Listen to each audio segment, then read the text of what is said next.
Let's talk about Bianca and Daniel in this last episode of Life After Lockup. I'm not gonna lie, I thought this last episode was a little boring, but I do have a few things that I think is worth mentioning, especially Bianca towards the end of the episode. So let's get into it. It started off with Bianca and Daniel. They're just chilling at their apartment, and next thing you know, a few of Daniel's family members come over: his mom, his dad, and his cousin.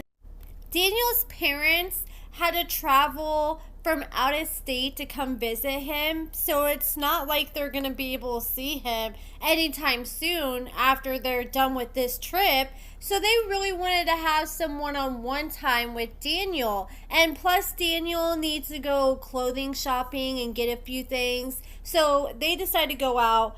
And to my surprise, they decide to leave Daniel's cousin behind to hang out with Bianca at their apartment, which I thought that was a little weird, but she says she's lonely. She doesn't really know anybody up there since she moved up there for Daniel, so she's just desperate for any kind of socialization at this point. Daniel ends up going to Plato's Closet. He's shopping with his parents.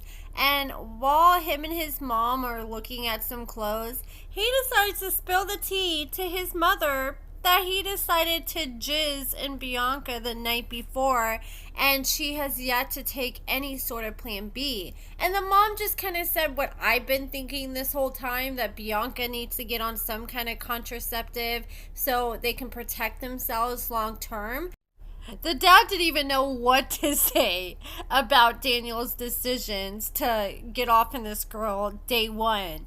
And meanwhile, Bianca was back at her apartment with Daniel's cousin, and she's like, look, I've been wanting to turn up. I can't get drunk with Daniel because he can't drink. So let's go to the bar and have a few drinks. So her and Daniel's cousin sit down. They're drinking, and Bianca is telling all of her and Daniel's business. She's talking about how Daniel isn't that great in bed. He doesn't really do any foreplay. And I just feel like this conversation was inappropriate to be having with a male cousin.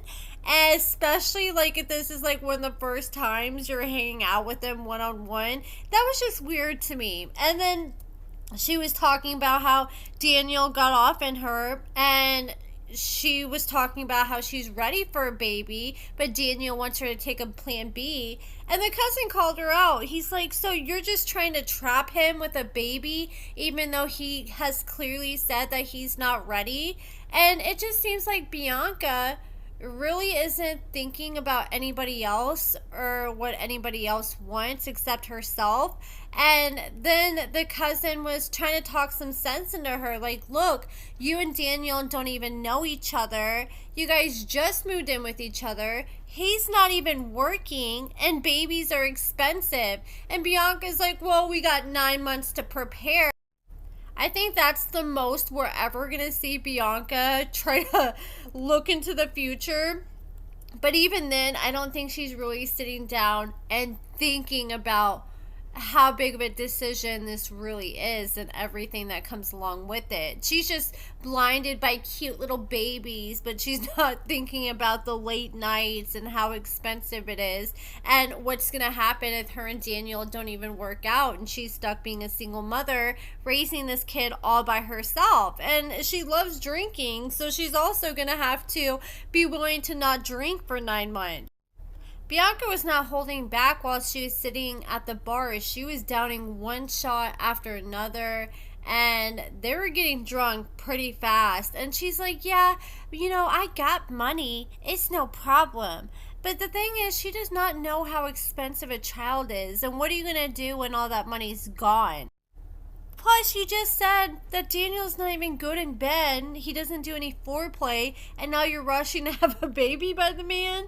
I mean, don't you want to at least get that figured out and get a few other things figured out first? Daniel, his mom, and Daniel's father walk inside the bar, and Bianca is clearly intoxicated, and Bianca was making it so obvious. It seemed like Daniel and his parents didn't even initially notice that they were drinking together because Bianca was the only one with a drink in front of her. She was screaming, "Oh my God," and throwing her hands up, and she just looked frozen like a deer in headlights. And Daniel's parents walk up and they're like, "Oh my God, you guys are only supposed to be drinking water. This is why Daniel was locked up for."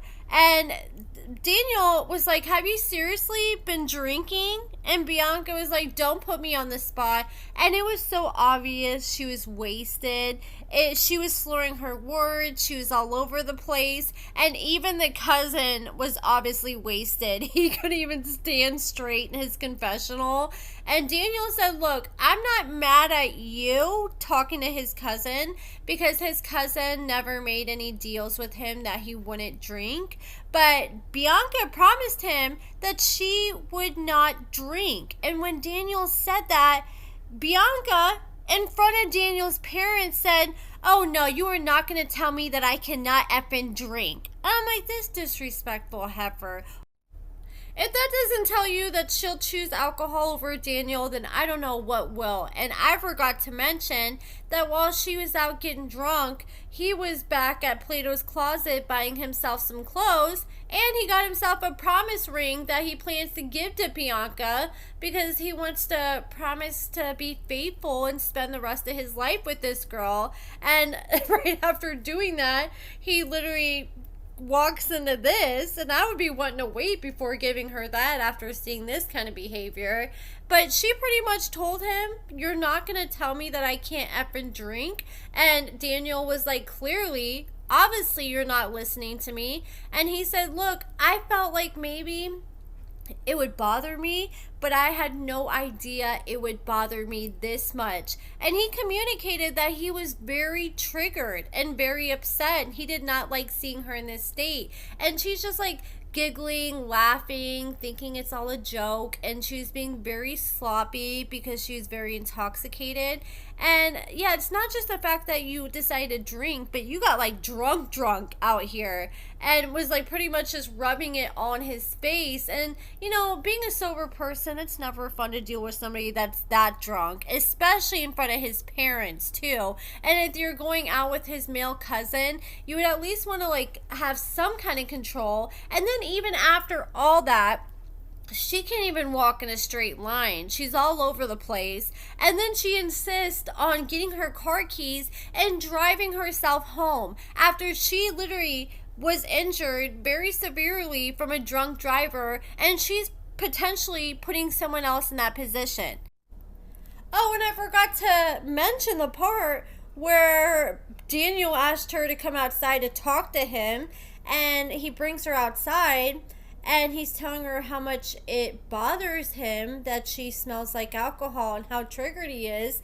And she's just all in his face, like pretty much breathing alcohol in his face, triggering him even more, and demanding a kiss when he's saying time and time again that he feels uncomfortable, he doesn't want to kiss her.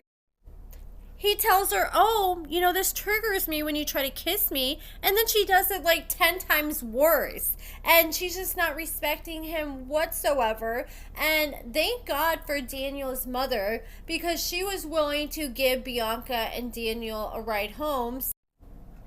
Her wanting to drive home, knowing what that can do to someone, that just tells me that Bianca is not very responsible, especially at times where it matters the most, when you're drinking. Like, especially if she drove to the bar, she should have known not to get that drunk if she had to drive home. But thank God for Daniel's mom. And Daniel's mom ended up dropping off Bianca and Daniel back at the apartment, and Daniel was upset. He did not want to sleep in bed with Bianca and felt like his boundaries were not respected, and she's not taking it very serious.